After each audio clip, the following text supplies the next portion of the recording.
आप सबके प्रभु यीशु मसीह नाम में जय मसीह। तो आप सबके मालूम बा कि हमरे इफिसी के पुस्तक से वचन निरंतर देखा जाए जाता और आज हमारे साथ में आप सब नहीं करा जाए इफिसी 4 अध्याय के 29 से लेके 32 पद। इफिसी 4 अध्याय के और 29 से लेके 32 पद के आज हमारे देखेंगे। तो हमें आशा बा आप सबके मिल गई हुई। इफिसी 4 अध्याय के 29 से लेके 32 पद हम पढ़े जाती, आप सब ध्यान से सुना चाहिए। इफिसी 4 अध्याय के 29 से लेके 32 पद में ऐसा पावर लिखत बाटे, हम हिंदी में पढ़ा थी। 29 पद में लिखा थे, कोई गंदी बात तुम्हारे मुंह से ना निकले, पर आवश्यकता के अनुसार वही जो उन्नति के लिए उत्तम हो। अब काहे हमन के असल बात बोले चाहिए, काहे हमन के गंदी बात ना बोले चाहिए, ताकि उससे सुनने वालों पर अनुग्रह हो। और परमेश्वर के पवित्र आत्मा को शोकित मत करो, जिसमें तुम पर छुटकारे के दिन के लिए छाप दी गई है। सब प्रकार की कड़वाहट और प्रकोप और क्रोध और कलह और निंदा सब बैर भाव समेत तुमसे दूर की जाए। 32 पद, और एक दूसरे पर कृपालु और करुणामय हो, और जैसे परमेश्वर ने मसीह में तुम्हारे अपराध क्षमा किए, वैसे ही तुम भी एक दूसरे के अपराध को क्षमा करो। विश्वासी के बोले चाहे। और ई खंड के मूल सार, पिछले हफ्ता के मूल सार हो, विषय हो का दिया है पिछले हफ्ता कि अपवित्रता के त्याग के पवित्रता धारण करके जीवन जिए चाहे। विश्वासी के खराबी जीवन से निकाल के असल बा धार्मिकता पहिरत जीवन जिए चाहे। काहे हम ई मूल सार दहली, काहे हम ई विषय दहली, काहे से कि 25 से लेके 32 पद तक पावल एक ही बात बतावत है कि कुछ तौन पचन उतारा और कुछ पहिरा।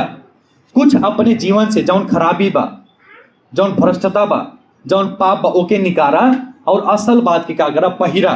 फूहर कपड़ा निकालदा और सफा कपड़ा अपने बदन पे पहिरा। वह बात इहो खंड में बतल बाटे। नाते हम दुई भाग में बांट डाले बाटे, 25 से लेके 32 पद।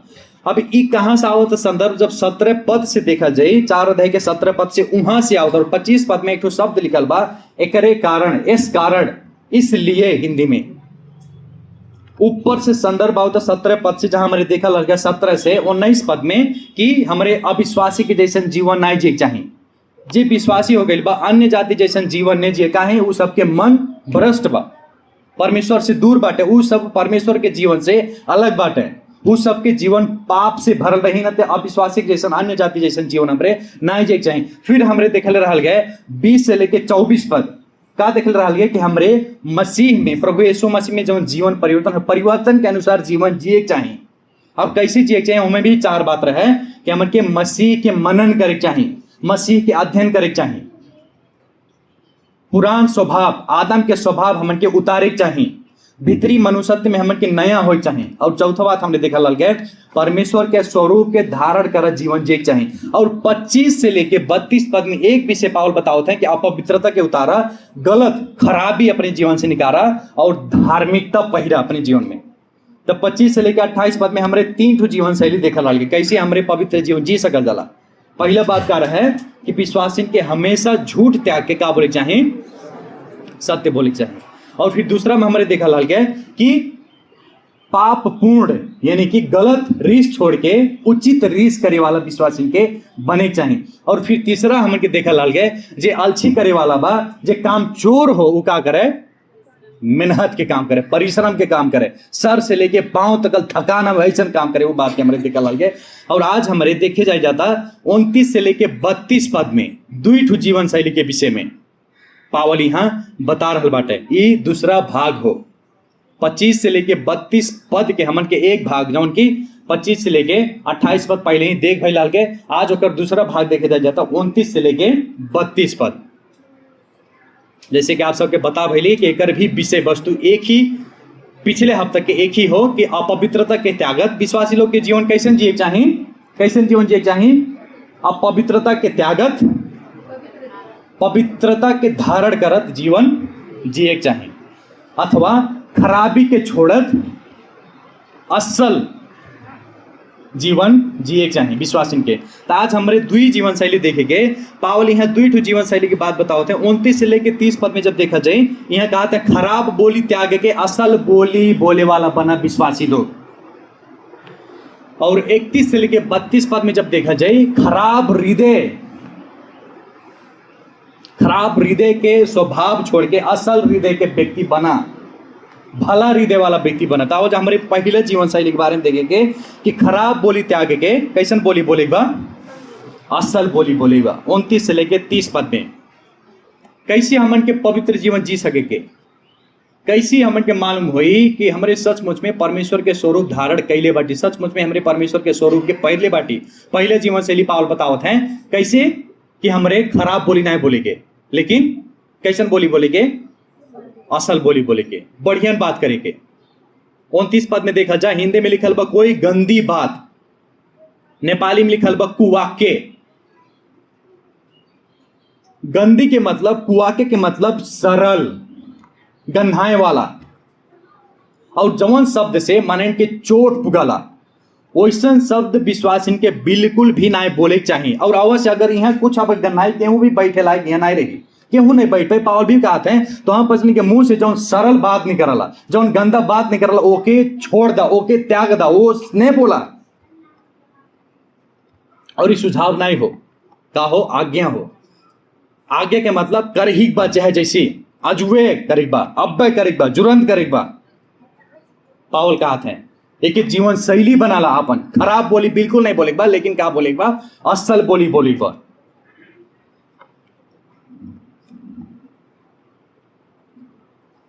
यहां जब देखा जाए और 30 पद में कहते हैं लेकिन आवश्यकता के अनुसार उत्तम बोली, नेपाली में वह मीठो बोली। उत्तम और मीठो के मतलब फायदाजनक, जौन बोली से दूसरे के फायदा हो सके, जौन बोली से दूसरे के लाभ मिले, वैसन बोली बोले चाहे विश्वासी के। ये आज्ञा दहले बाटे पावल। हमारे बहुत बोले के मन पर आवल जाला। यहाँ जितने जनी बैठल बाटे, अगर बोले मिल जाए तो हमारे पता नहीं का बोले को, हमन के दिमाग में भी विचार नहीं रहा का बोलत ही। बाद में होश पर ये हम ऐसा बोल दहली वैसन बोल दहली। बात वचन का बतावला, प्रभु के वचन का बतावला, जो हमारे हितोपदेश 10 अध्याय 19 पद में देखे के कहा बाटे, जब ज्यादा बात बढ़ाला, जब बढ़ता बात कही जाला तो पाप के अभाव नहीं रहाला, लेकिन जे अपन जीव के बस में रखले रहाला वो सबसे ज्यादा बुद्धिमान हो। देखा जाला पाप करे के लिए हाथ गोड़ के आवश्यकता नहीं, लेकिन हमके मुंह ही पर्याप्त पाप करे के लिए। जहां ज्यादा शब्द रहाला, जहां ज्यादा बोला जाला, वहां पाप भी ज्यादा होला। और याकूब 3 अध्याय पूरा जीव के बारे में लिखले बाटे। 3 अध्याय के जब 1 से 12 पद के देखे कि वहां बताओ बाटे कि जीव एक आग हो, हमन के शब्द आग हो, ये एक अधर्म के दुनिया ही हो, सारा शरीर के दूषित बनाए वाला जीव हो। जीवन के सारा क्रम में का करला, आगो लगा देला। इतना घातक रहा हमन के शब्द जौन बोला जाला, इतना भयंकर रहा हमन के शब्द जौन बोला जाला। मुंह से जौन शब्द निकलला, खास करके खराब बोली, खास करके सरल बोली, खास करके गन्हाए वाला बोली, इतना भयंकर रहा। अब हमन के असल बोली बोले चाहे काहे बोले चाहिए। 29 से 30 पद में पावल 3 ठो उद्देश्य देते हैं, 3 ठो कारण बताओ थे काहे हमारे असल बोली बोले चाहिए, काहे हमारे खराब बोली नहीं बोले चाहिए। पहला उद्देश्य का हो कि सुने वालन के सुधार हो सके। यही नाते हमरे कैसन बोली बोले चाहिए, कैसन बोली, असल बोली बोले चाहिए। काहे बोले चाहिए, सुने वालन के सुधार हो सके। 29 में देखा जा पावल कहा थे, हिंदी में लिखल बा आवश्यकता अनुसार वो ही जो उन्नति के लिए हो। फिर नेपाली में बा समय सुहावदर सुधार करने, यहाँ जो लिए शब्द उद्देश्य के जनावाला। कब एक सुने वाला व्यक्ति के सुधार हो सकल, बताओ जब हमरे समय के अनुसार, आवश्यकता के अनुसार वचन बोला जाए, तब जाके सुने वाला व्यक्ति के सुधार जीवन में हो सकला। एक उदाहरण के रूप में मान ले, आपके पास में एक व्यक्ति आए जो उनके जीवन से एकदम परेशान बा, ओकर जीवन में उतार चढ़ाव बा, वो यहाँ तक निर्णय ले ले बा कि हम अब मरे जाते, हमसे ये दुख कष्ट नहीं सही जाता, हमसे ये जीवन नहीं झेल पाओ थे, हमारे जीवन में बहुत उतार चढ़ाव बा, हम परेशान हो गए बट अब हम नहीं जी पाए कह के हुआ आवत आपके लग। आप का कहा जाए, मान ल कह दिया जाए कि अच्छा ठीक है मर जा, मर रही तो आज छुट्टी मिली, जब मरबा तब यहाँ के दुखा से दूर हो पाइबा, छुटकारा मिल जाए। हमरे बोली तो बोला जाता, लेकिन समय के अनुसार नहीं बोला जाता। सुहाय वाला बोली नहीं बोला जाता। अगर वैसे ना हमारे बोले तो व्यक्ति जाके का करी अपन जीवन के अंत के लिए। लेकिन उस समय में समय के अनुसार, आवश्यकता के अनुसार हमारे ऐसा बोली बोला जा जवन व्यक्ति मरे वाला बा वो फिर जीवन जिये के लिए बाध्य हो जाए, ताकि सुने वालन के सुधार हो सके। हमारे ऐसा बोली बोला जा। पावल बतावत बाटे हितोपदेश 16 अध्याय के 24 पद में लिखत बाटे हितोपदेशक कि मीठ वचन मह के जैसन बा। देखा जाता जसले प्राण ले, जवन प्राण के, जवन आत्मा के मिठास से भर देला। मीठ बोली, अगर हमारे मीठ बोली असल बोली बोला जाता, हमन के आत्मा भी आनंद से भरी देला, सुने वालन के आनंद से भर देला। और कहते हैं हितोपदेशक के लेखक सोलोमन कहते हैं हड्डी के भी नीको बना देलस, बढ़िया बना देला, हमन के अंदर की बीमारी के भी नीक कह देला जब हमरे असल बोली बोले जी। तब कितना कितना बढ़िया वचन लिखले बाटे सोलोमन। और 25 के 21 पद में कहा था ठीक सीता बढ़िया से बोलल वचन चांदी के गहना जैसन हो, कान में लगाए वाला सोना जैसन हो। पावल बतैले बाटे हितोपदेशक के लेखक बतैले बाटे। देखा जाता मीठ बोली अगर हमारे बोला जाता, तब सुधार करे वाला बोली बोला जाता, वो बोली गहना से भी बढ़िया बा, बढ़ता बा का थे पावल। लेकिन समस्या कहाँ वाला, कबो कबो हमारे बोला जाला केहू के जीते के लिए, केहू के नीचा बनाए के लिए हमारे ऐसा बोल दिया जाए कि वो रुआ भी दिया जाला। कोनो कोनो व्यक्ति के इतना चोट लग जाला हमन के शब्द से। लेकिन हमन के उद्देश्य, हमन के लक्ष्य बोले लेके जीत हार के नहीं हो। फलाना अगला व्यक्ति की, सुने वाला व्यक्ति के रोवाइले काम नहीं हो, लेकिन वो विश्वास में और मजबूत हो सके, वो हृदय और बलवान हो सके, वो विश्वास में आगे बढ़ सके, प्रभु के और नजीक हो सके, हमसे और नजीक हो सके। यही नाते पावल कहते हैं सुधार करे वाला बोली बोला विश्वासी लोग। शब्द में इतना शक्ति बा, देखा जाता इतना पावर बा एक शब्द में। जब विश्व युद्ध होला, जब युद्ध के समय में एक कमांडर सबसे ऊंचा रहला, ओकर जितना भी सिपाही रहले सब हथियार लेके तैनात रहले। कहूँ मिसाइल लेके रही, कहूँ टैंक लेके रही, कहूँ मशीन गन्स लेके रही, बंदूक लेके रही, सब दाग के लिए तैयार होइल बाटे। लेकिन कब तक रुकल रहले? एक कमांडर के एक शब्द सुने के लिए 100% रुकल रहले। जब तक कमांडर फायर शब्द नहीं बोलते तब तक केहू के भी चलाइले गोली हिम्मत नहीं बा। और जब फायर कही दिलस तब चारों ओर से मिसाइल गिरी, बम गिरी, बंदूक चले लगी। उही समय में लाखों करोड़ों लोग के का होला, मृत्यु हो जाला। वैसे कि जब हमारे उतना भयंकर खराब बोली बोला जाता तो हमारे शारीरिक रूप से केहू नहीं मारा जाता, लेकिन मन से का जाता, हत्या कही जाता। इतना भयंकर बा हमन के शब्द, इतना खतरनाक बा हमन के शब्द। अगर खराब बोली बोला जाता तो हमन के मनइन के, सुने वालन के भीतर से भी का कही जाता, मारा जाता, हत्या कही जाता। हम ज्यादा जनी के मुंह से सुन ली बाटी, जब केहू गलत बोल देला, जब केहू खराब बोल देला तो कहले कि हमें 2 झापड़ मार देले होत, लेकिन हई बतिया हमें नहीं काले होत। हमारे ख्याल से सबके जीवन में ही भइल हुई घटना। अरे दादा ऐसा बतिया कही दिले हमें, बल्कि हमें लाठी से मार देलो, बल्कि हमें लातवे से मार देलो, बल्कि हमें गलवे में मार देलो, लेकिन ई बतिया हमें नहीं काले होत। एक नाते प्रिय लोग, बोलने से पहले बार बार सोचा जा हम का बोलत ही, का ई बोलने से सुधार हो सकला कि मने की मृत्यु हो सकला। कम बोले वाला बना जा, और जितने कम बोलल जाए आपसे उतने आपके मने का करही, आदर करही, इज्जत करही। कम बोलाला व्यक्ति बढ़िया बोलाला। और दाऊद के जैसन प्रार्थना कही जा, भजन संग्रह 141 के 3 पद में ऐसा प्रार्थना कैले बाटे। हम भी वचन पहले बार देखली, हमार हृदय भी गदगद हो गए है। कहत है हे परम प्रभु हमारे मुंह पे एक ठू सिक्योरिटी गार्ड रख दा। वाह, क्यों प्रार्थना कैली वैसन अभी तक?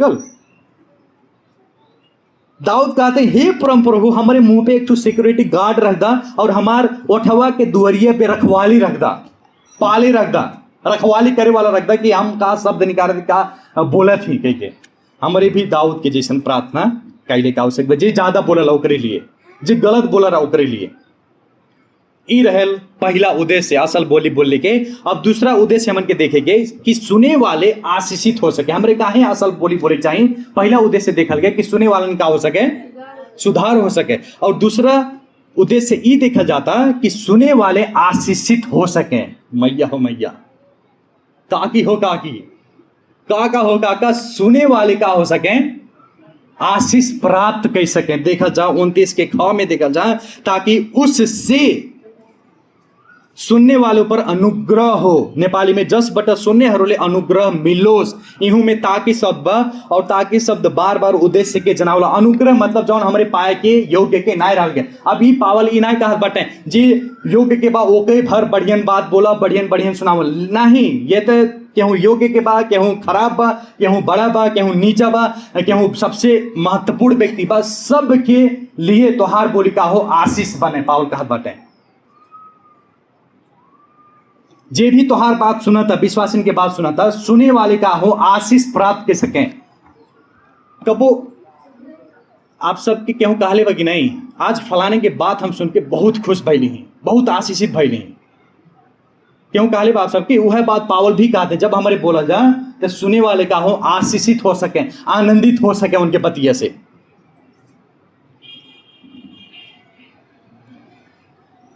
यहाँ तक कि यीशु मसीह के जितने भी चेला रहले, जितने भी प्रेरित रहले, मालूम बा मृत्यु के समय में भी उनके मारे वालन के भी कागे दें आशीष दें, आशीष के वचन बोलने।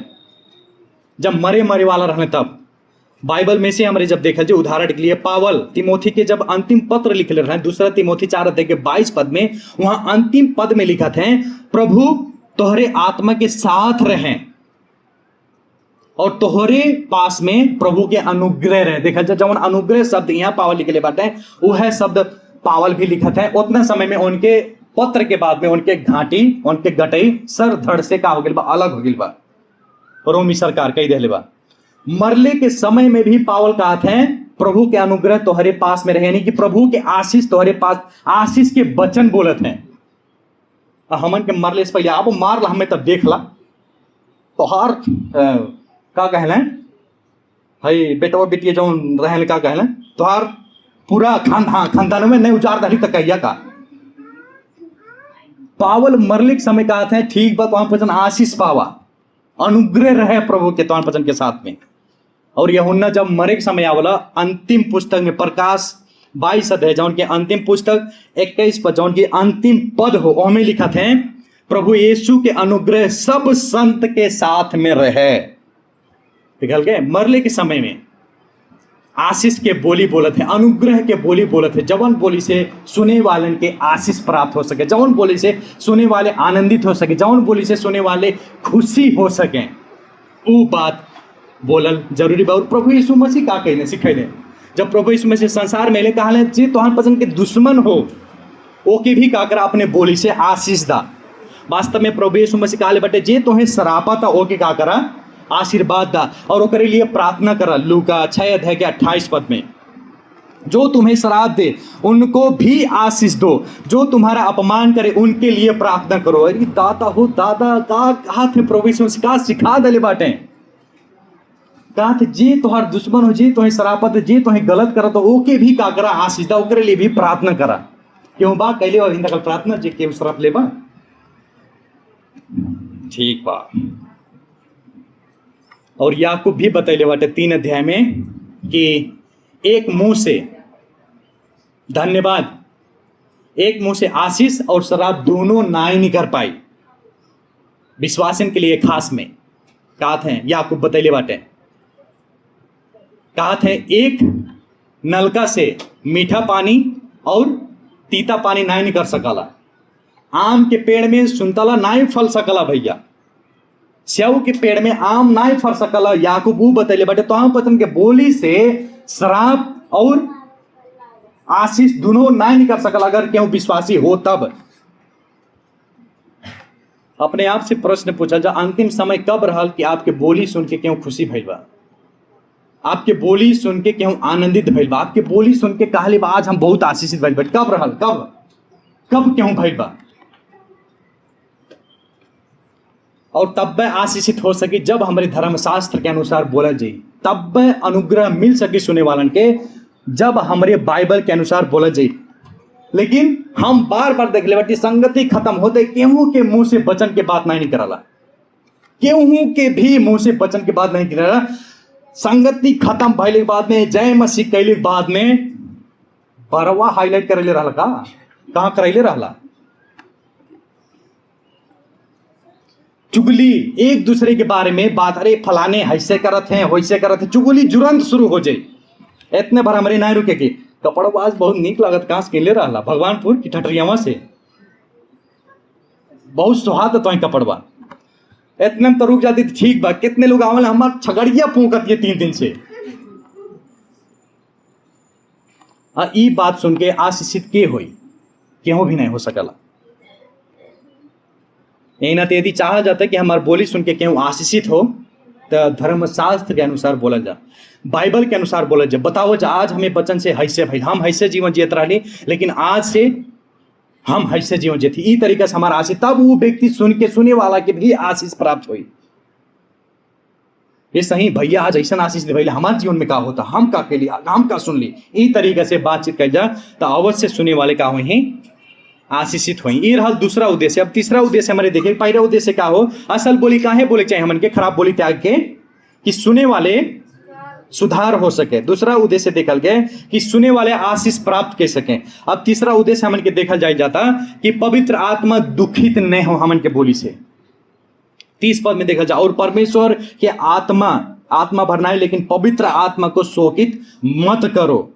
ये भी आज्ञा हो, सुझाव सलाह नहीं हो, पावल निषेधित करत हैं कि तोहन पचन बिल्कुल भी पवित्र आत्मा के दुखित शोकित नहीं करा, ढिलवाही नहीं करा, अजुए ई काम के शुरू करा, अपन जीवन शैली बनाला, भक्खर के भक्खर, जुरन के जुरन तोहन पचन आज्ञा के माना।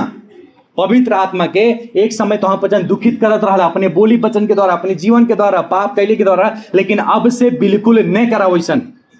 पवित्र आत्मा के शोकित मत बनावा।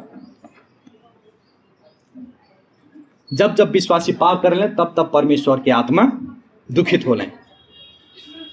और यह पद में पवित्र आत्मा के पूरा सिद्धांत पावल सिखैले बाटे। यह एक पद में अगर नजर गड़ावा जे, पूरा पवित्र आत्मा के सिद्धांत यहाँ बता रहा बाटे पावल कि पवित्र आत्मा के पास में भी हमन के जैसन भावना बा, दुखी हो ले। पवित्र आत्मा हमरे जैसे दुखित हो जाला, यह प्रमाण करला कि हमरे परमेश्वर के स्वरूप में बना गई बाटे। परमेश्वर भी दुखित हो ले, हमरे भी दुखित हो जाला। और जब यह पद में देखा जाए, तब 3 क्रम के उद्धार के विषय में भी हमारे पूरा तरीका से देख सकते। यहाँ लिखल बा छाप दी गई है। ये बीतल समय के बात कर रहे थे, जब हमारे सुसमाचार के विश्वास के जाला, वही समय पवित्र आत्मा के छाप विश्वास जिनके लग जाला, वही समय पवित्र आत्मा हमारे के अंदर बास के दिले। 1 अध्याय के 13 पद, इफिसी 1 अध्याय के 13 पद में हमारे यह देखा गया, और उसी में तुम पर भी जब तुमने सत्य का वचन सुना, जो तुम्हारे उद्धार का सुसमाचार है, और जिस पर तुमने विश्वास किया, प्रतिज्ञा किए हुए पवित्र आत्मा की छाप लगी। इफिसी 1 अध्याय के 3 पद में, 13 पद में, जब हमारे सुसमाचार के विश्वास के जाला, उतने समय में ही हमन के पवित्र आत्मा वास के लिए छाप लग गई बा। और शोकित मत करो, जब कहा थे पवित्रता की बात करत हैं, धार्मिकता हमन के हो गए, पवित्रता में चल एक बात करते हैं। कैसी शोकित नहीं हुई? जब हमारे पवित्र जीवन जिए के, जब हमारे पाप नहीं करेंगे, परमेश्वर के आत्मा दुखित नहीं हुई। फिर आगे जब देखेंगे, वहां बतावत है पावल, तुम पर छुटकारे के दिन के लिए छाप लगाई है। छुटकारे के दिन मतलब महिमीकरण की बात करते हैं, जब प्रभु यीशु मसीह आई उतना समय के बात करते हैं। और महिमीकरण ओकर ही हो सकला जे के पवित्र आत्मा के छाप लागल बा। वर्तमान समय में अभिन्न जिके पवित्र आत्मा के छाप लागल बा, ओकर ही महिमीकरण हो सकल। वह महिमीकरण के अंतिम क्रम, उद्धार मुक्ति के अंतिम क्रम में प्रवेश कर सकला। छाप के मतलब का हो? छाप के अर्थ ऐसा ना वाला, सरकारी कागजात में जब आप सब देखल गए बाटी ना, पहले के अभिन बाग ना मालूम बा, लेकिन पहले का होता रहे, मोमबत्ती गला के ओके रख जाता रहे, और ऊपर से जेकर हो, पुराने समय में राजा महाराजा ऐसे अंगूठी ले रहे, अंगूठी ऐसे अंगूरी में पहिर के, तब मोमबत्ती के गला के ओह में ऐसे छाप लगाते हैं। वो छाप लगैले के मतलब का हो? अगर नेपाल सरकार के छाप लगाई हो, तो ये प्रमाणित कर रहा था कि हई वस्तु, हई बाइबल नेपाल सरकार के हो। अब हई हम छाप लगा बंद के दिले बटी, केहू भी हिम्मत ना करी खोली के। प्रभु यीशु मसीह के कब्र पे भी सरकारी छाप मराइल है। काहे मराइल है? क्यों भी व्यक्ति हो के खोले के हिम्मत नहीं करे। वैसे के पवित्र आत्मा भी हमन के छाप लगेले बटे। मतलब का हो? हमरे परमेश्वर के प्रजा हो जाला, हमारे प्रभु यीशु मसीह के पवित्र आत्मा के निज संपत्ति हो जाला और वह हमन के मालिक होले, वह हमन के स्वामी होले। यही नाते हमन के पवित्र आत्मा के अनुसार चले के चाही। और जब ऐसा नहीं चला जाला, जब उल्टा सुल्टा चल जाला, वचन बोली व्यवहार सब कुछ संसारिक मनई जैसन जीव जाला, तब परमेश्वर के आत्मा का होले दुखित होले। और संदर्भ में मुंह से बोलल पाप, गंदी बात, खराब बोली बोलने से पवित्र आत्मा और भी दुखित होले। संदर्भ के अनुसार जब देखा जाए, पवित्र आत्मा सब पाप से दुखित होले, लेकिन खास करके यहाँ पवित्र आत्मा तब दुखी होले जब हमारी खराब बोली बोला जाला। उत्पत्ति 6:6 में जब परमेश्वर देखे का कहले बाटे, पछताइल बाटे, कहले पृथ्वी मानिसले बनाउनु भएकोमा परम प्रभु अफसोस गर्नु भयो र मनमा साह्रै दुखित हुनु भयो। देखा जाता दुखित भर नहीं भैल, लेकिन परमेश्वर बहुत ज़्यादा दुखित भैल जब ज़्यादा पाप परमेश्वर के सृष्टि करे लगल, जब मानिस लोग ज़्यादा पाप करे लगल तब। और का कहले, जल प्रलय के द्वारा पूरा सखाप की दहले, जल प्रलय के द्वारा सब कुछ विनाश के दहले। और आप सबके मालूम है प्रभु यीशु मसीह का कहले बाटे, का सिखैले बाटे। मत्ती 12:36 से 37 पद में ये बात बतैले बाटे कि हमन के बोलले के अनुसार भी प्रभु न्याय करही। देखल जाता कबू सोचले रहल कि हम जौन जौन बतिये बोला थी, जिकरे जिकरे विरुद्ध में बोला थी, कैसन बात बोला थी, कमन शब्द बोला थी, एकरे शब्द के अनुसार भी प्रभु न्याय करे वाले बाटे। 36 पद में देखा जाता है, मत्ती 12:36 पद में प्रभु बताओ बटे, और मैं तुमसे कहता हूं कि जो निकम्मी बातें, अरे बाप बाप, निकम्मी बातें, फालतू के बात, खराब बात जे बोलले बा, न्याय के दिन हर एक बात का लेखा होगा। और फिर 37 पद में बताओ थे प्रभु यीशु मसीह, क्योंकि तू अपनी बोली के कारण निर्दोष और अपनी बातों के कारण दोषी ठहराया जाएगा। देखल गए हमन के बोली में इतना शक्ति बा कि वह बोली हमन के निर्दोष और दोषी बना वाला।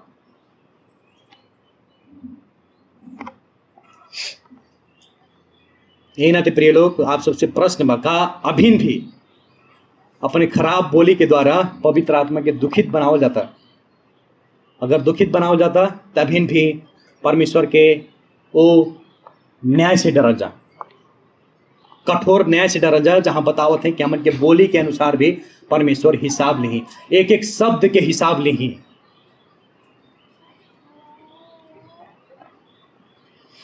और परमेश्वर के पवित्र आत्मा कब दुखित नहीं हुई? जब हमारे प्रभु के वचन, परमेश्वर के वचन अपने हृदय में लिख लिहल जाए। जैसे भजनकार बतैले बटे 119 अध्याय के 11 पद में कि मैंने तेरा वचन अपने हृदय में रख छोड़ा है कि तेरे विरुद्ध पाप न करूं। जब हमारे प्रभु के वचन के अपने हृदय में लिखले रहे के, रखले रहे के, तब जाके वहीं के अनुसार जीवन जिएगे, तब जाके पवित्र आत्मा हमन के साथ वास करही और उससे दुखित नहीं हुई। और एक पास्टर ऐसा बतैले बाटे कि वचन और पवित्र आत्मा अलग अलग काम नहीं करेले। वो कहले बाटे कि पवित्र आत्मा वचन के रथ चढ़ के आवले हमन के हृदय में काम करेले। देखा जाता वचन आज काम करी, पवित्र आत्मा बिहान काम करी नहीं, वो दोनों साथ में काम करेले। नहीं आते प्रिय लोग, आप सबसे विनती बा कि खराब बोली बोल के पवित्र आत्मा के दुखित मत कह जा, परमेश्वर के आत्मा के दुखित मत बनाओ जा।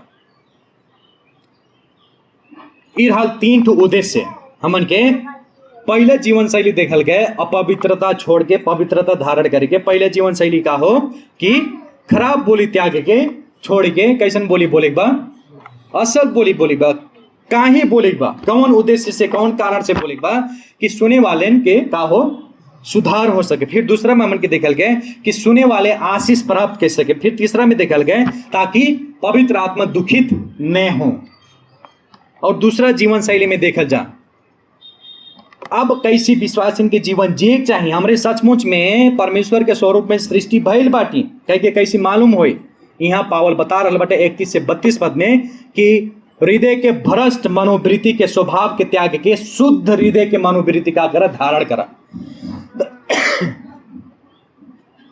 हृदय के भ्रष्टता के त्याग के असल हृदय वाला, शुद्ध हृदय वाला विश्वासी बना। विश्वासी लोग, प्रिय लोग, 31 पद में देखा जा, 31 पद में वहां पूरा सूची ही दहले बाटे का नकारात्मक मनोवृत्ति के हमन के हृदय में से जौन की हृदय में रहला, जौन की हमन के मन में वास करला, वहां पूरा सूची ही दहले बाटे। अब एक बाई एक हमन के देखे के उ सब त्यागा, और तब 32 पद में जब देखे के वहां कहा बाटे उ सब त्यागले के बाद में अब तोहर पचन के का करे चाहिए, अब तोहर पचन के हृदय में का धारण करे चाहिए, का पहले चाहिए, तो ओकर सूची दहले बाटे। आओ जो हमन के एक एक सूची देखे कि हमन के हृदय में से का निकारे बा, का उतारे बा, एक एक शब्द आज हमरे देखे के। पहले में देखा जा हमन के हृदय में से का उतारे बा, कौन कौन चीज उतारे बा। पहले में बतावत है पावल, सब नेपाली में बा सबई तीतोपना, और हिंदी में बा सब कड़वाहट। 31 पद में देखा जा, 31 पद में पावल लिखत है सब कड़वाहट, नेपाली में बा सबई तीतोपना।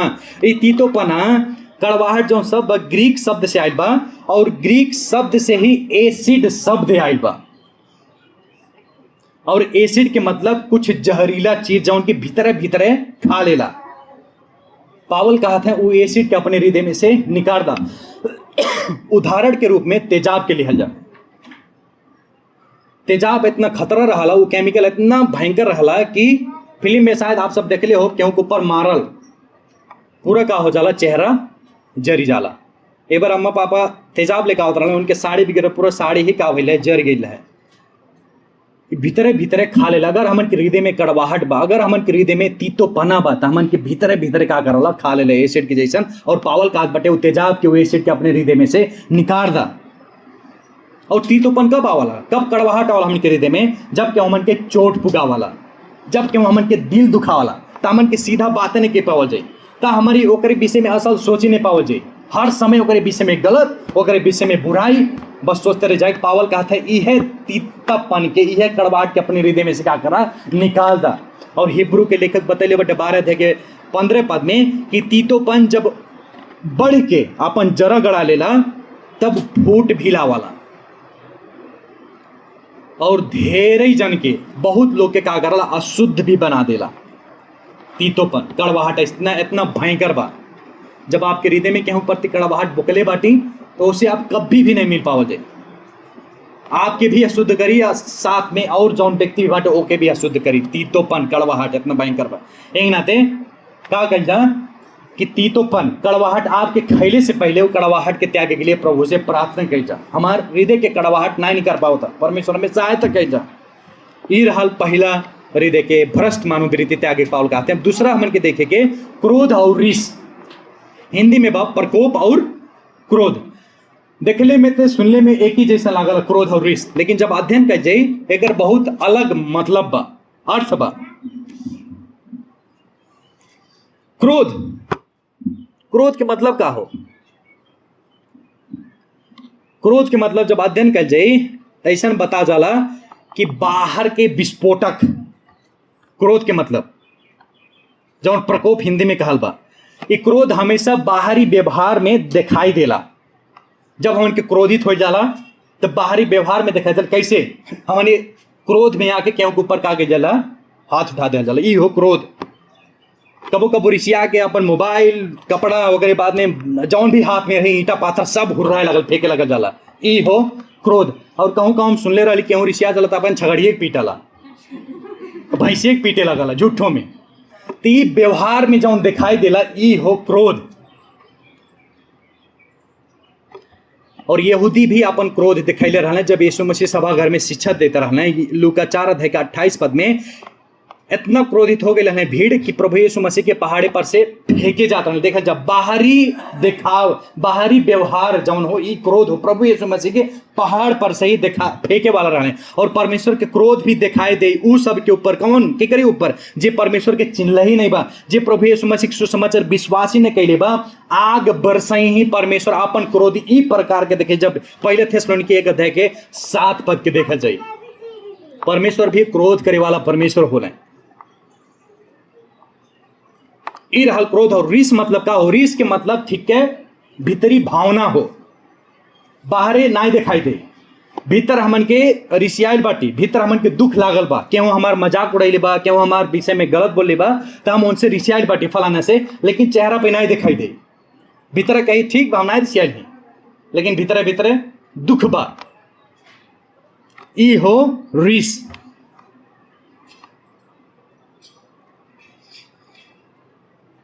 यही नाते रीस भी का हो सकला, पाप पूर्ण हो सकला और असल भी हो सकला।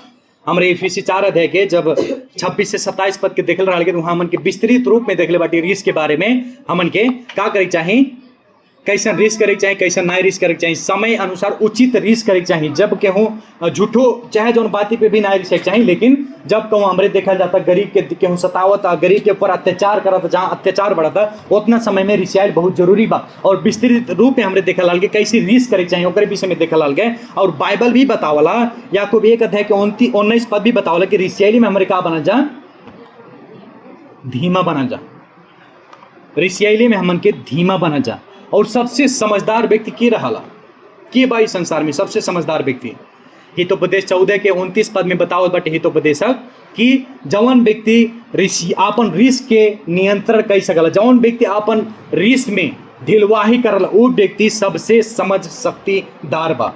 देखा जाता आपके पास कितना बुद्धि बा, आपके पास कितना समझ बा, आपके पास कितना ज्ञान बा, इससे प्रमाणित हो जब आप कल्ले रिसियाओ जाए, रिसियाले में धीमा बना जाए। और याकूब भी बतैले बाटे कि रिसियाए वाला मनई परमेश्वर के धार्मिकता के लिए कभी भी प्रयोग नहीं हो सकला। परमेश्वर के काम के लिए जौन व्यक्ति रिसिया बा कभी भी यूज नहीं हो सकला। याकूब 2 अध्याय के 20 पद में बतैले हैं, याकूब लिखले बाटे। हम भी पहले बहुत रिसियात रही, बहुत पहले, लेकिन आस्ते आस्ते जब वचन के नज़दीक गई, प्रभु के नज़दीक गई, तो हमारे अंदर से रिस कले कले मरे लागल। ये हाल दूसरा बात त्यागे के पावल का हाथ है अपने हृदय में से निकाल दा। और तीसरा बात हमारे के देखे कि हो हल्ला, हिंदी में बा कलह, 29 पद में देखा जा। हो हल्ला के मतलब का हो, ऊंचा आवाज में बोले के, हमन के भोजपुरी भाषा में शायद कहा जाला तड़के के गरजे के, नहीं शायद ये वाक्यांश से प्रयोग होला काहे तड़कत गरजत बाटा हो, ई हो हल्ला के बात करते हैं। हो हल्ला में रिसियाइल शब्द भी पड़ला, गाली गलौज भी पड़ला, क्योंकि अपमानजनक नाम से बोलाए के भी अर्थ आवला। कबो कबो हमारी जब हो हल्ला होला, जब चिल्लाए जाला, जब रिस में कोनो शब्द बोला जाला, बहुत ऐसा शब्द हमारे बोल दिया जाला। हम सुन ले बाटी कितना जे मोटगी या भैंसिया, कुकुरा, गधावा, ये सब हो हल्ला में पड़ला। मालूम बा सदोम और गमोरा के परमेश्वर काहे विनाश कैला, काहे खत्म बना देने सदोम और गमोरा के, वहां जितने भी व्यक्ति रहने काहे खत्म कर देना आग बरसा के। जब उत्पत्ति 18 अध्याय के 20 पद में पढ़ल जाए तो वहां लिखल बा, फिर यहोवा ने कहा सदोम और गमोरा की ख्याल कर जे चिल्लाहट बढ़ गई है और उनका पाप बहुत भारी हो गए। एक पाप इहो रहे कि सदोम और गमोरा में चिल्लाहट बहुत ज्यादा बढ़ गई है, यही नाते परमेश्वर के आय पर नीचे हमन के लिए हो सकला चिल्लाहट, चिल्ला के ऊंचा ऊंचा आवाज में बोलल कौनो भी बड़ा बात नहीं हो, कौनो भी पाप नहीं हो, लेकिन परमेश्वर हर एक पाप के गंभीरता के साथ लेना है। वैसे कि हमारे भी गंभीर ले जाइए पाप के। अगर केहू चिल्लाए वाला बा, अगर केहू तड़के गरजे वाला बा, अगर केहू चिल्ला के कौनो अपशब्द बोला था, अपमानजनक नाम से बोला होता, तो जो है उनके ये काम छोड़े की आवश्यकता बा, अपने हृदय से निकालल आवश्यकता बा। चौथा नंबर पे पावल देते हैं निंदा। नेपाली में भी निंदा बा और हिंदी में भी निंदा बा। 29 पद में जब देखल जाए, निंदा के मतलब का हो, झूठ बोल के, गलत रिपोर्ट दे के, अपमान के, केहू प्रतिष्ठा के ऊपर चोट पुगावल, केहू चरित्र के ऊपर प्रश्न कैल, हाई फलाना फलाना व्यक्ति ऐसे ऐसे कैले बा झूठ बोल के, हाउ फलाना फलाना व्यक्ति ऐसे कैले बा झूठ रिपोर्ट दे के, ओकर प्रतिष्ठा के ऊपर प्रश्न उठाई लिखा हो निंदा। पुराना नियम में निंदा कल सबसे बड़ा गंभीर पाप रहल। जे भी परमेश्वर के नाम की निंदा करत रहे, लेवी के पुस्तक में ऐसा लिखाइल बा, मूसा के व्यवस्था ऐसा दहले रहल। लेवी 24 अध्याय के 10 से 16 पद में जे भी परमेश्वर के नाम की निंदा करत है ओके पत्थर से मार मार के, जब तक मरने जा तब तक पत्थर से मारत रहले जे निंदा करे वाला रहे। हमन के का कही जाए? हमन के भी पत्थर से मारल जैसे क्यों निंदा करा था? का बा विचार? बालू गिरी गई बा, पत्थर आवत है जल्दी है। निंदा करे वालन के पुराना नियम में पत्थर से मार, जब तक मर नहीं जाए तब तक मारत रहले। अब हमारे का करे पड़ल? केहू अगर निंदा करता आपके, केहू अगर आपके बुराई करता तो आपके का करेगा? गौकरण भेड़ का क्षमा करेगा, सही बात। और भी बात वाला निंदा करे वालन के का कह जा? आप भी निंदा नहीं कह जा। जे भी निंदा करा था आपके विरुद्ध में, जे भी बोला था, चुपचाप मार सुन के बैठल रह जा। गंती के पुस्तक बतावला एक दिन तोहर पाप तोहें खोजत आई। हमारी जौन जौन बोला जाता वो एक दिन सब स्पष्ट मुंह पे आ जाला। और उतने समय में परमेश्वर पे भरोसा रखा जा। हमारी भुला जाए जाला, परमेश्वर के ऊपर विश्वास करी भुला जाए जाला। हमारे विरोध में निंदा करत है, हम का करी? अब हम हूँ उनके खेदो करी, उन विरुद्ध में। हाँ ऐसे उन बातें द्वेष हम जानत है नहीं कैसन बातें, हम उनके साथ में हुई गौं घर में नहीं होली, हम नहीं जाना तब कि वो ऐसे बा, वो कर स्वभाव ही ऐसे बा के हमारे लग दुनिया भर की बात करे, लेकिन परमेश्वर के ऊपर कबू भी भरोसा नहीं कल जाला। प्रभु हम आप पे भरोसा करती, जौन भी निंदा हमारे विरुद्ध में हो रहा बा वो सब गलत बा। और अपने आप के सबके सामने जाके प्रमाणित नहीं कह नहीं हूँ जौन व्यक्ति काले बा गलत हो, हऊ जौन काले चुप मार के सुन के रही जाए जा, प्रभु से प्रार्थना करके रही जाए जा। पहला पत्रुस 3:16 पद में ये वचन हमें इतना बढ़िया लागल बतैले बाटे पत्रुस की जब तो हम पचन के केहू निंदा करता था हम उनके का करे चाहिए? पत्रुस बतावत है आपन विवेक शुद्ध रखा, आपन मन शुद्ध रखा, ताकि तोहन पचन के विरुद्ध में बोले वाला और ख्रीष्ट में तोहन पचन के चाल चलन के निंदा करे वाला अपने आप का हो जाए, लज्जित हो जाए। देखल के विवेक शुद्ध रखल जा, निंदा करे वाला के निंदा नहीं करल जा, ओकरे लिए प्रार्थना कल जा, प्रभु पे भरोसा कल जा। ऐसे करके हमन के विवेक शुद्ध हो सकला।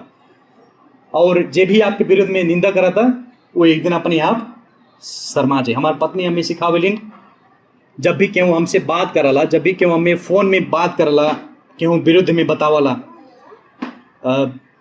उतना समय हमारे हृदय पहले ही से ऐसा तैयार भइल बा कि हम विश्वास नहीं करीला। अगर दुई ठो पार्टी में झगड़ा भइल बा, दुई ठो पार्टी में लफड़ा भइल बा, तो एक पार्टी हमें फोन कर ही बताइए ऐसे ऐसे कैले बाटे, तो हम का कहिला, हम उस सबके बतिया ज़्यादा सुने के हमें इच्छा नहीं लगला, कहले ठीक बा हम आए, हम नहीं आए। लेकिन जब आमने सामने दोनों जन बैठी तब जाके ये बात निकरिया, तब सत्य का हो झूठ का हो मालूम हो सकला। नहीं तो सब लोग बताइए ना हम तो सही रही, हम जो कहली हम सही रही, एकदम निर्दोष बाटी, हमें कोनो गलती नहीं रहे। और हमारे पत्नी हमें सिखावेलिन कि जवन बात केहू विषय में बोलत बाटा उनके अनुपस्थिति में, वह बात जब वो उपस्थित रही तब बोले की हिम्मत हो चाहिए। तो बोल सकला केहू हमारे केहू विरुद्ध में बोलल जे जाके दूसरे के सामने दूसरे से बतिया दिल जाए, लेकिन जब वह बतिया आमने सामने पड़ला बोले के अरे नहीं ऐसा नहीं कहले रही हम, अरे वो सुनबे नहीं के, अरे पास्टर होने सुनबे नहीं के, बुझबे नहीं के ले। अब पास्टर के गलत बनाए लगा जे हमारे, अरे पास्टर ऐसे बाटे रही तो इतना बत्ती काली इतना बात लगा देना है, नहीं हमारा मतलब वो रहबे नहीं के।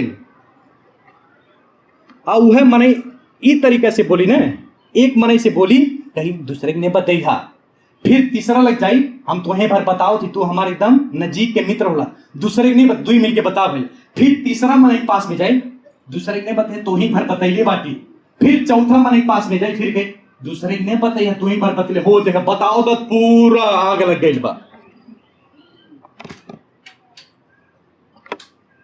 ये हो निंदा।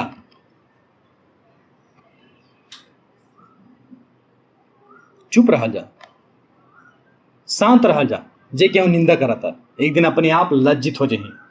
जब आपके विवेक शुद्ध बा, जब आपके चाल चलन शुद्ध बा, निंदा कहीं का करी हम के प्रभु यीशु मसीह के सब निंदा कही भाई, लज्जित हो गए सब लोग। प्रभु के का करना ही तो पियाऊ हो, पियक्कड़ हो, दारू पिए वाला ही तो ठगहा हो, ये तो बढ़ई के बेटवा हो, ये मर के कैसे जी पाई। और अंतिम में मर के जब प्रभु यीशु मसीह जेल में सब लोग लज्जित हो गए, केहू ने बताइया, चेलबाई ने सब उठा ले छोड़ा ले, केहू ने बताइया, अपने आप लज्जित हो गए सब लोग। जब प्रभु की निंदा हो सकला तो हमारे के हो जाला भाई, की हो जाला हमारे। और अंतिम में कहते हैं सब किस्म के डाह, और शायद हिंदी में हुई बैर भाव, नहीं, सब किस्म की डाह, सब बैर भाव का करा अपने हृदय से निकाल दा।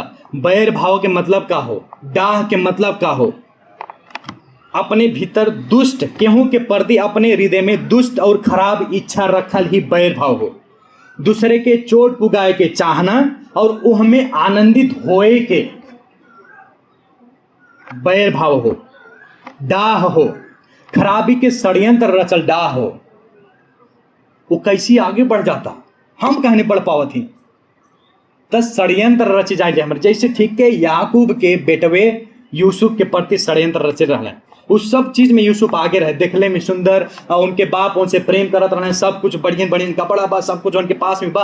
अरे दादा दादा हमार छोटका भाई बा इतना आगे बढ़ जाता, हमारी जहाँ बढ़ता है तो चला का गया अपने भाई के मार दिया जा। ऐसे कह के जब हमन के भीतर डाह रहा, केहू प्रति डाह रहा, हमारे भी षड्यंत्र रचल जाला।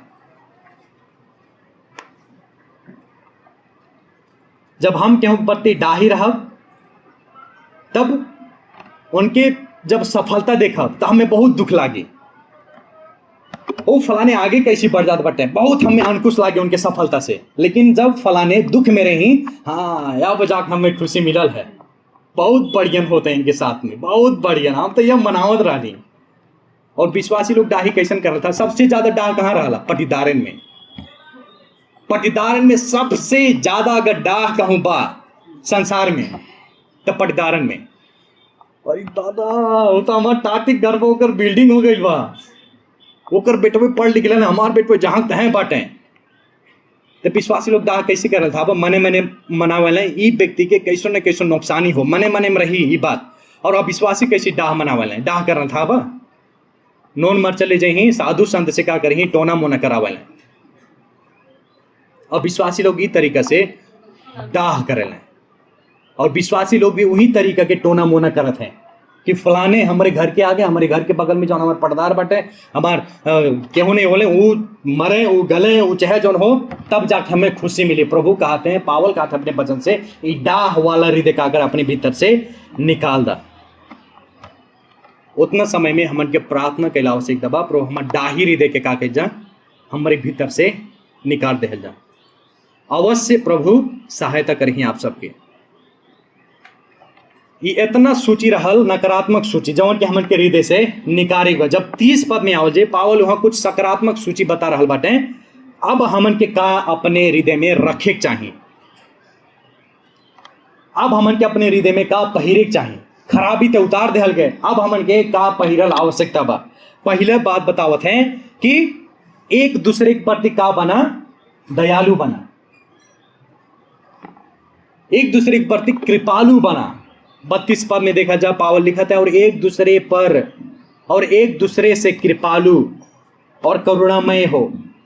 नेपाली में बात तिमी हरू एक अर्का प्रति कोमल मन कर दयालु हो। और ये भी सुझाव सलाह नहीं हो, पावल ही नहीं कहते जब तुम्हार मन करे तब दयालु बना, जब तुम्हार मन करे तब निर्दयी बना, ये बात नहीं कहते। लेकिन पावल कहते हैं अजुए करा, यही समय करा, यही तो हम पचन अपन बानी बना ला विश्वासी लोग, यही तो हम पचन के जीवन शैली हो चाहिए कि कृपालु बना, एक दूसरे के ऊपर कृपा दिखावा, एक दूसरे के ऊपर दया दिखाओ। कृपा दया के मतलब का हो, स्नेह दिखाइल और सबके विषय में असल सोचल, मिलनसार भइल। और कब हमारे कृपालु बन सकल जाला, कब हमारे दयालु बन सकल जाला? जब हमारे ऊपर के जितने भी देखल गए 29 और 30 पद के दुष्टता खराबी हमन के हृदय में से जब हमारे निकाल सके, तब जाके हमारे कृपालु बन सके। सब कड़वाहट, सब रीस, सब क्रोध, सब होहल्ला, सब निंदा जब हमारे अपने हृदय से त्यागे के, तब जाके हमारे कृपालु बन सके के। तब जाके एक दूसरे के साथ में संबंध असल हो सकला। अमेरिका के 16वां राष्ट्रपति जेकर नाम अब्राहम लिंकन रहे, खास करके वो जब युद्ध में जब सेना लोग रहत रहे, वो सब जब जख्मी हो, जब मरे हो, तो हॉस्पिटल में भेंट करे जा। हॉस्पिटल में जब भेंट करे जा तो एक ठो सोल्जर, एक ठो सेना वहाँ रहने, बेड पे लेटल मरे वाला अवस्था में रहे, तो वहाँ जाके भेंट कैले। प्रधान राष्ट्रपति जैसन मने राष्ट्रपति रहने गईले बेड पे, बताओ पूछत हैं, वो सेना से पूछत हैं, वो आर्मी से पूछत हैं, हम तुम्हारे लिए का कैसे गिला? तो सेना कहते हैं हमारे लिए एक चिट्ठी लिख दा, हमारे पत्नी के, हमारे महतारी के। तो कुछ चिट्ठी लिख लें, प्रभु के नाम से आशीष दें कि तुम पचन बढ़िया से रही है, प्रभु तुम पचन के अनुग्रह दे कह के चिट्ठी लिख लें। और चिट्ठी के अंत में अब्राहम लिंकन आपन नाम लिख लें कि हम तोहरे बेटवा के तरफ से ये चिट्ठी लिखत बाटी। जब चिट्ठी लिख भैले तब फिर पूछते अब हम तोहरे लिए का कैसे गिला। तब वो सेना जो रहे कहला हमारा हाथवा कुछ देर के लिए पकड़ला, वो मरे वाला बाटे कहते हमारा हाथवा पकड़ला। तब वो राष्ट्रपति जो रहे उनके हाथवा पकड़ लें मरे वाला अवस्था में। और उतना समय में तो जौन सेना रहे पूछे उनसे कहले का सचमुच में तू हमार राष्ट्रपति होला, का सचमुच में तू हमन के अमेरिका के राष्ट्रपति होला। कहले हाँ हम ही होली।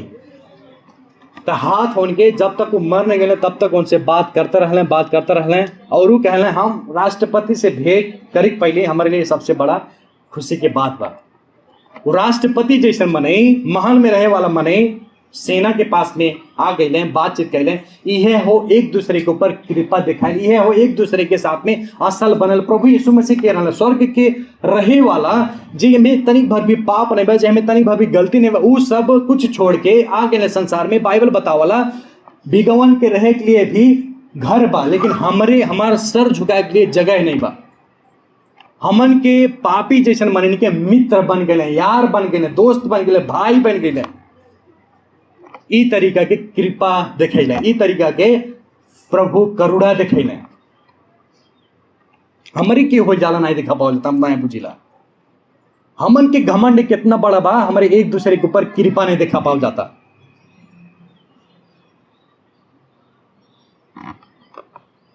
और मत्ती 9 अध्याय के 36 पद में यह लिखल बा कि जब जब भीड़ के प्रभु देखत रहने तब तब उनके हृदय का हो जा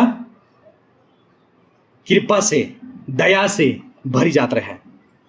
यहाँ ते प्रिय लोग हमन के उद्धार करता, मुक्ति दाता, पापिन के प्रेमी बन गए, करुणा दिखा दे, कृपा दिखा दे। हमारी भी एक दूसरे के ऊपर कृपा दिखाओ जा, दया दिखाओ जा। ये रहल पहला जीवन शैली जौन हमन के धारण करेगा। दूसरा अंतिम पावल बतावत हैं कि परमेश्वर जैसे क्षमा कैले बटे तो अन पचन भी एक दूसरे क्या करा, क्षमा करा। 32 पद में देखल जा और जैसे परमेश्वर ने मसीह में तुम्हारे अपराध क्षमा किए वैसे ही तुम भी एक दूसरे की अपराध क्षमा करो।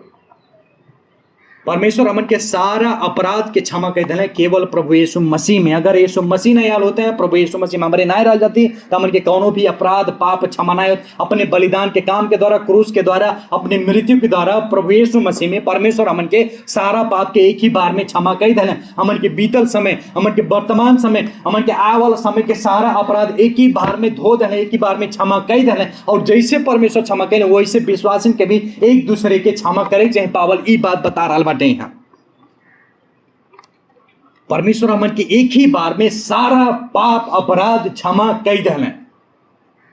हमारी एक ठो नहीं क्षमा कही पाओ जाला, एक ठो अपराध हमारी क्षमा नहीं की पाओ जाला। भजन संग्रह 103 अध्याय के 12 पद में ऐसा लिखले बाटे, भजनकार पश्चिम से पूर्व जितना दूर बा उतना हमन के अपराध हमन से प्रभु यीशु मसीह दूर कर दिले बाटे। परमेश्वर दूर कर दिले बाटे, ई हो क्षमा। पश्चिम से पूर्व कितना दूर बा, केहू मालूम केहू नहीं, इतना दूर कह दिले बाटे हमन के क्षमा। और प्रभु यीशु मसीह जो उनके परमेश्वर के अदृश्य रूप रहने, दृश्य रूप बन के जब संसार में आ गए, क्षमा करे के सिखैले, क्षमा करे के अभ्यास कैले, यहाँ तक कि अपने मृत्यु के समय में भी प्रभु यीशु मसीह क्रूस पे चढ़ा लाले और कहते हे पिता ये सबके क्षमा करा। प्रभु यीशु मसीह संसार के सृष्टि करता, पूरा ब्रह्मांड के रचे वाला, अपने आवाज से चलाए वाला परमेश्वर का हाथ तो पसंद के अपराध क्षमा हो गए, क्षमा कई दिले। जे पवित्र बा, जे धर्मी बा, जेकरे में तनिक भर भी पाप नहीं बा, जे कहला पहाड़ इतना ऊपर उठी तो पहाड़ उतना ऊपर उठ, जे कहला समुद्र यहीं तक जाए समुद्र वहीं तक रह जाला। जब कहला प्रभु सूर्य प्रकाश दे दल, जब कहला प्रभु सूर्य अंधकार हो जाला, वो परमेश्वर मन के पाप कहते हैं क्षमा कई दहली। और हमरे पार्टी परमेश्वर के स्वरूप में अधर्मी लोग, पापी लोग, हमरे एक ठो अपराध, एक ठो गलती हमरे क्षमा नहीं के पाओ जाता। 10 साल हो गई,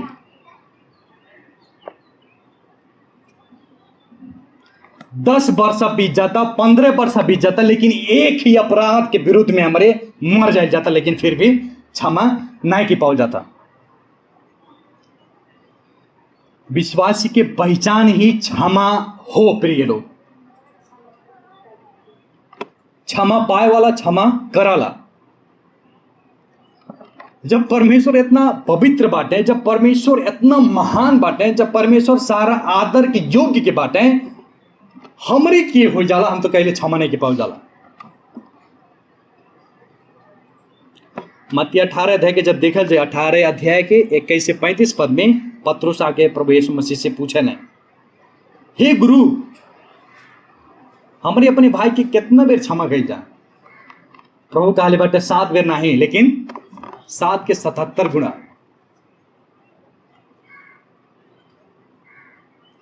7 के 77 गुना बेर का करा? क्षमा करा।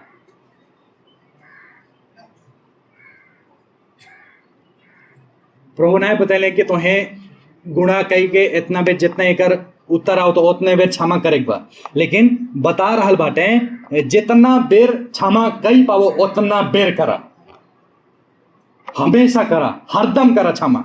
अगर कि वहां के विरुद्ध में गलती करता ओके हमेशा क्षमा करा। कैसे मालूम हुई कि हमारे क्षमा कई दले बाटी? लो बताओ जा, कैसे मालूम हुई कि हमारे एक दूसरे के क्षमा कई दले बाटी? कैसे मालूम हुई? मुंह से काले से हम तुम्हें माफ के दिली, ठीक बा हम तुम्हें माफ के दिली। लो बताओ जा, आप सब बताओ जा।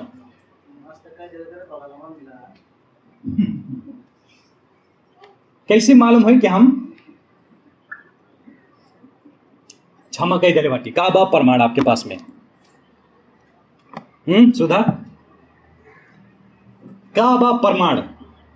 ला अभी तक कहल गए कि ठीक बा हम क्षमा कई दले बाटी। अगर केहू के आपसी मामला रहल हुई तो कहल गई हो बहुत बेर कि हम क्षमा कई दले बाटी फलाने फलाने के, तो ओकर प्रमाण का हो? बताओ जा सब जनी। कैसे मालूम हो कि आप क्षमा कई दले बाटी? ला भन्नु पर्यो, बोल्नु पर्यो। कैसे कैसे? का भात खाई?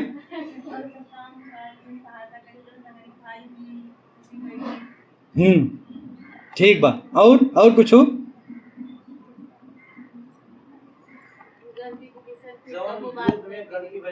हाँ सही। सुधा भी ये कहे जात रही, गौकरण भैया भी कहते सबसे सही बात, सबसे बड़ा प्रमाण यह हो। हमारे कहा जाला हम क्षमा कह दे, लेकिन ओकरे विषय में दूसरे के पास में जा अरे दादा जितने मने यही ओकरे विषय में हरदम बात करेंगे। फलाने हैसे कैले बाटे, ढिसकाने हैसे कैले बाटे, हम भुला ही नहीं पाती। ई हो प्रमाण कि आप क्षमा ही नहीं कैले बाटे अभी तक। एक बार गलती हो गई, एक बार क्षमा कह गए, घर में पौना पारी आवत है ओकरे जे केहू जानले नहीं बाप के नाम, ओके ओसे भी हमारे बतवा दे जाए। ऐसे एक जनी बाटे चर्चों में, ऐसे हमारे घर के बाटे है घर वाला हो, ऐसे ऐसे हमें कहले रहा है।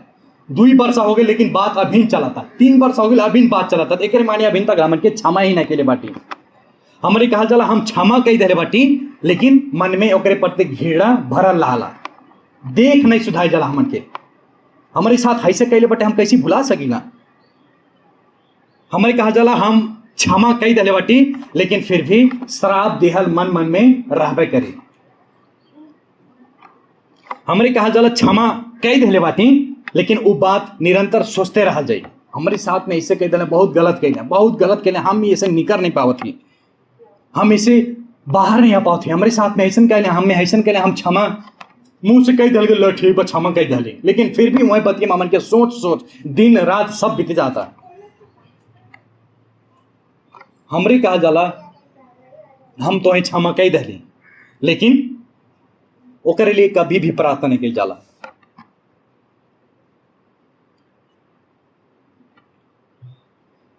हमरे कहा जाला हम क्षमा कई दली, लेकिन ओके आशीष कब्बो ने दिया जाला, बदला में श्राप दिया जाला। इस सब कुछ क्षमा कैले के और ने कैले के प्रमाण हो। कलसी 1:3 अध्याय के 13 पद में पावल फिर बतैले बाटे, एक दूसरे के सहे वाला बना।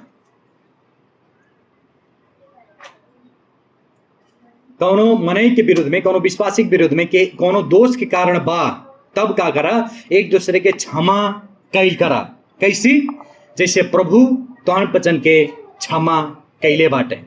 वैसे कह के तोहर पचर भी पाप के क्षमा कर। जब क्षमा शब्द के हमरे देखे के क्षमा शब्द के अर्थ ऐसा आवला बहुत दूर पठा दिहल, भुला गई बात के। हिब्रू के पुस्तक में बता गई प्रभु हमन के कौनो भी अपराध अब नहीं समझल है, भुला गई, ओकर बाद में बात ही नहीं कैल, ओकर बारे में अपने हृदय में दिमाग में नहीं सोचल ही का हो क्षमा कैल हो। यही ना प्रिय लोग, जब परमेश्वर पवित्र के पवित्र परमेश्वर होल हैं, जब पूरा ब्रह्मांड के अपने इशारा पे नचाओ थे, जब वो हमन के सारा अपराध की क्षमा कह सकल हैं, तो हमारे के हो जाला अपने जीवन से क्षमा नहीं देखा पाओ जाता। यही नाते प्रिय लोग, प्रभु यीशु मसीह जैसे क्षमा कैले हमारे भी वैसे क्षमा कैल जा। हर समय बराबर,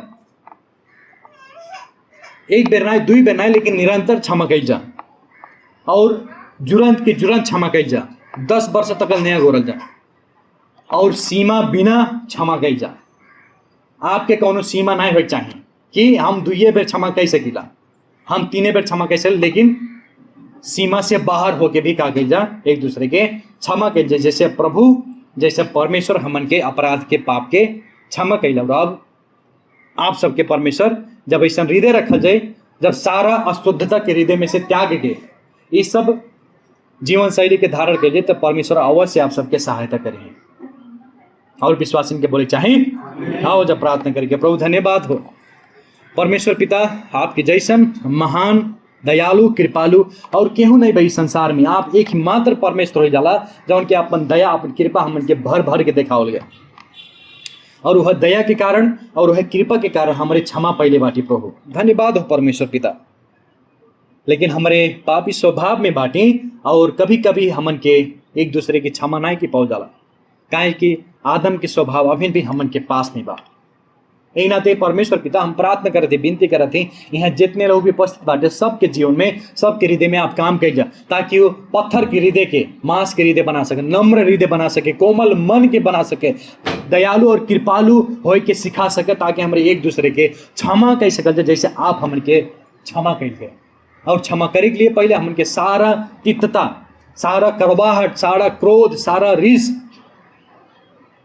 सारा हो हल्ला, सारा निंदा के त्याग एक परी, तब जाके हमन के क्षमा कह सका जा। प्रभु सब कुछ त्यागले में आप हमन के सहायता कर जा, मदद कर जा। प्रभु सारा विनती और प्रार्थना हम आपके हाथ में रखा थी। पवित्र आत्मा परमेश्वर निरंतर हमन के पवित्रता में बढ़े सिखाओ जा। ये विनती और प्रार्थना उद्धार करता मुक्तिदाता प्रभु यीशु मसीह के नाम से मांगे थी, आमीन।